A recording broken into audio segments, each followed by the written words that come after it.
남편은 집을 나간 채 돌아오지 않았습니다.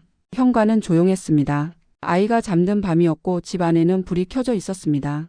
휴대폰 화면에 남아있는 대화창만이 누군가 있었던 흔적처럼 남아 있었습니다. 연락하지 마. 처음부터 큰 싸움이 있었던 건 아니었습니다. 결혼 3년 차였고 아직은 서로를 알아가는 중이라고 생각하고 있던 시기였습니다. 아이도 하나 있었고 바쁘긴 했지만 평범하게 살아가고 있다고 믿고 있었습니다. 남편은 32살이었고 저는 그 나이에 맞게 책임을 다하려는 사람이라고 생각했습니다. 적어도 그 전까지는요.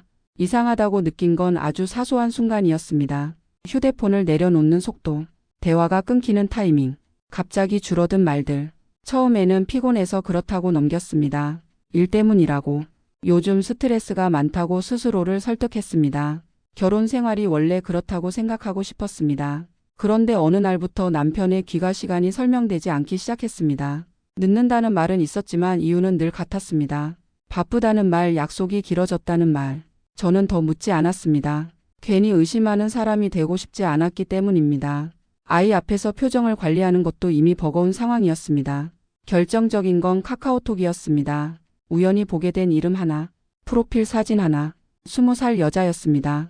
12살 차이였고 나이를 확인하는 순간 머릿속이 멍해졌습니다. 설마라는 생각이 먼저 들었고 그 다음에는 아닐 거라는 부정이 따라왔습니다. 하지만 대화는 너무 분명했습니다. 감정이 오간 흔적이었고 단순한 안부 수준이 아니었습니다. 그날 이후 저는 하나씩 확인하게 되었습니다.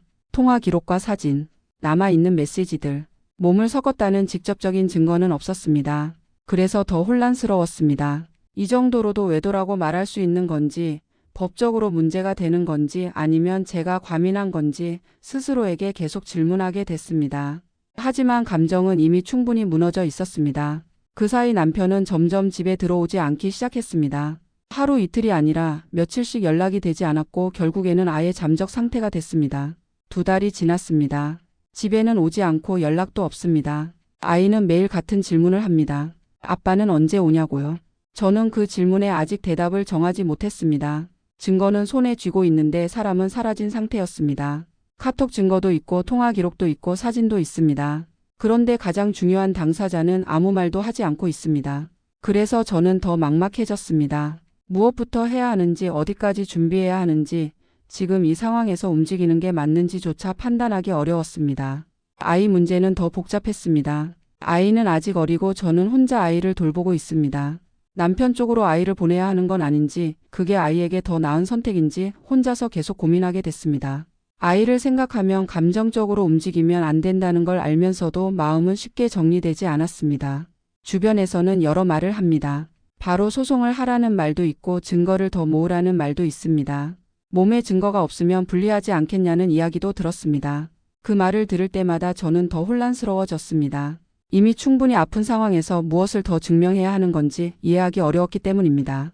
이혼 소송과 상간녀 소송을 동시에 할 수 있는지, 순서를 어떻게 해야 하는지, 비용은 얼마나 드는지 현실적인 문제들도 한꺼번에 밀려왔습니다. 하지만 가장 큰 문제는 지금 이 상황에서 제가 선택을 할 수 있는 위치에 있는지조차 확신할 수 없다는 점이었습니다. 먼저 떠난 쪽이 모든 선택지를 쥐고 있는 것처럼 느껴졌기 때문입니다. 저는 지금 멈춰 서 있습니다. 분명히 증거는 있는데 그걸 어디까지 써야 할지 모르는 상태입니다. 감정은 충분히 무너졌지만 행동으로 옮기기에는 너무 많은 것들이 걸려 있습니다. 아이와 돈, 시간과 앞으로의 삶까지. 그 모든 것들이 한꺼번에 머릿속을 채우고 있습니다. 이 관계는 이미 예전의 모습이 아닙니다. 하지만 끝났다고 말하기에도 아직 너무 많은 질문들이 남아 있습니다. 저는 지금 그 질문들 앞에 서 있습니다. 어디로 가야 할지 모른 채 증거만 손에 쥔 채로 말입니다.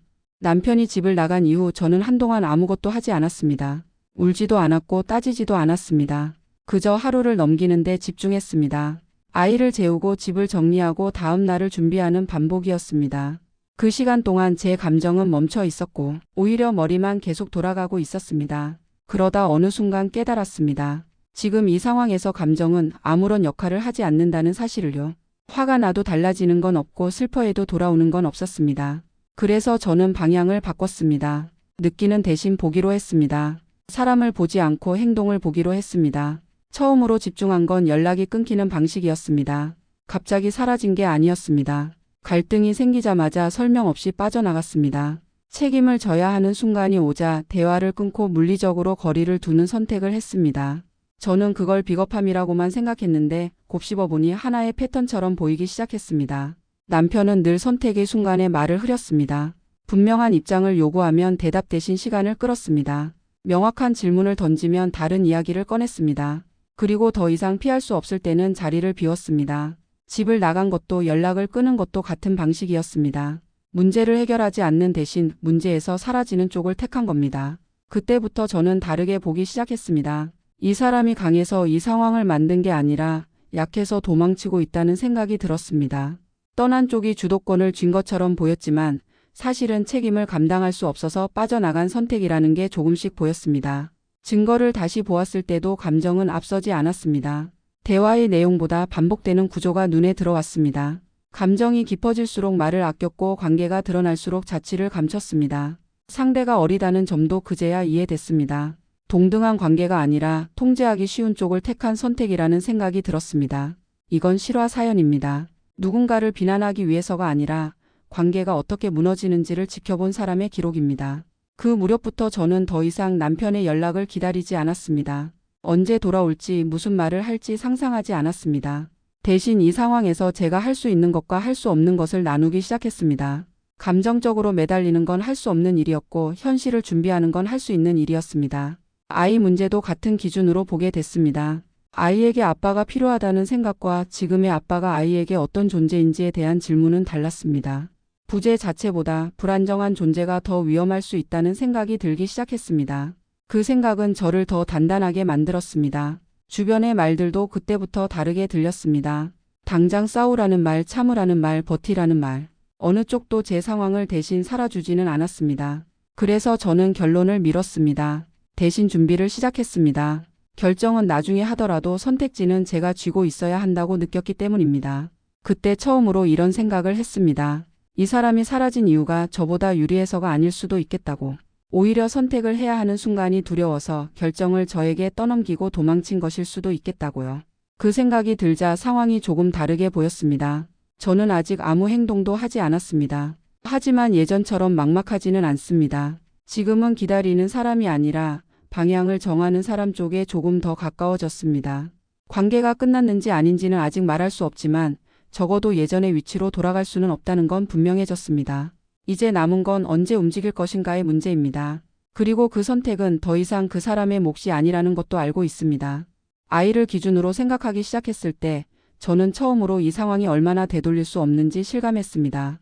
관계가 무너진 건 어른들 사이의 일이지만 그 여파는 아이에게 가장 먼저 닿고 있다는 사실을 더 이상 외면할 수 없었기 때문입니다. 아이는 아무 말도 하지 않았지만 이미 많은 것을 받아들이고 있었습니다. 아빠가 집에 없는 시간이 길어질수록 아이의 하루는 조금씩 달라졌습니다. 질문이 줄어들었고 대신 혼자 노는 시간이 늘어났습니다. 잠들기 전에도 예전처럼 아빠 이야기를 하지 않았습니다. 그 침묵이 더 아프게 느껴졌습니다. 아이는 상황을 이해해서가 아니라 기대를 접었기 때문에 조용해진 것처럼 보였습니다.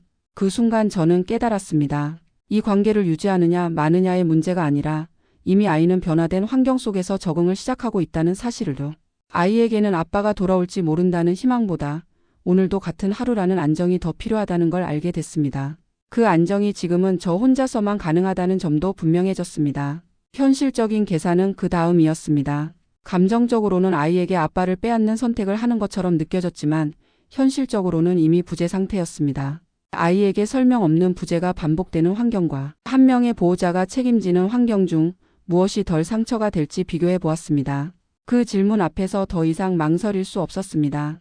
법적인 선택 역시 아이를 기준으로 다시 보게 됐습니다. 싸움의 승패가 아니라 아이의 생활이 흔들리지 않도록 만드는 구조가 중요했습니다. 기록을 정리하고 가능한 선택지를 검토하는 과정은 차갑고 현실적이었지만 그 덕분에 감정이 개입할 여지가 줄어들었습니다. 저는 아이 앞에서만큼은 흔들리는 어른이 되고 싶지 않았습니다. 아이를 바라보며 가장 많이 든 생각은 이것이었습니다. 이 아이가 자라서 기억할 부모의 모습은 무엇일까? 서로에게 책임을 미루던 어른인지 아니면 어려운 선택 앞에서도 기준을 세운 어른인지. 그 질문은 제게 아주 분명한 방향을 제시했습니다. 아이에게 보여주고 싶은 건 무너진 관계가 아니라 스스로를 지키는 모습이었습니다. 주도권을 쥐었다는 건 상대를 압박하거나 통제한다는 의미가 아니었습니다.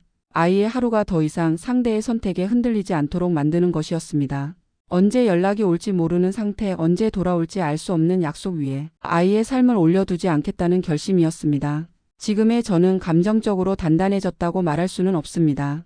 여전히 흔들리고 밤이 되면 생각이 많아집니다. 하지만 아이 앞에서는 기준을 지킵니다. 울어야 할 이유가 있어도 아이에게는 안정된 하루를 먼저 건넵니다. 그 선택이 반복되면서 제 삶의 중심도 조금씩 아이 쪽으로 이동하고 있습니다. 앞으로의 길이 쉽지는 않을 겁니다. 혼자 감당해야 할 현실도 아이에게 언젠가 설명해야 할 순간도 분명히 올 것입니다.